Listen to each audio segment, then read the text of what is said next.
is a very special time around here. The woods are beginning to open up as the plants have died back, and I'm starting to look this week in the wild at all of the interesting things that are left behind from this year's growing season, like all these leaves around here. They're going to provide a really important shelter for all sorts of animals to survive the winter until next year. But by next year, most of these leaves will start to go away. They're going to quickly decompose, usually eaten up by insects, worms, and other invertebrates and bacteria as soon as the ground warms up again next spring. Everything that's not alive right now in the forest is somewhere along its journey to decomposition or rot. In the colder weather, decomposition slows down. But let's see if even today there's some rot that we can spot. Look at this big clump right here. Can you tell what it used to be? I think it used to be a tree. And you can see this wood that used to be so strong and hard and tough is now pretty crumbly, much softer, stringier. What does that? What process takes a huge, strong, woody tree and turns it into something like this? The answer is rot.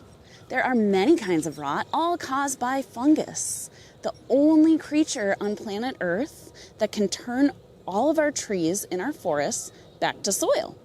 They can actually eat or digest wood, and we call that process decomposition. The process of fungal decomposition is the reason that we are not buried hundreds of feet in every tree that ever lived. I can tell this log here has been decomposed by a white rot fungus. White rot eats everything but the cellulose in the wood, and cellulose is very white and stringy like this.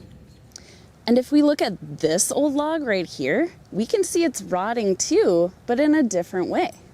Rot that looks like this is from a type of fungus called a brown rot fungus. And this type of fungus eats everything but wood's strongest part, called lignin, leaving behind these brown cube shapes.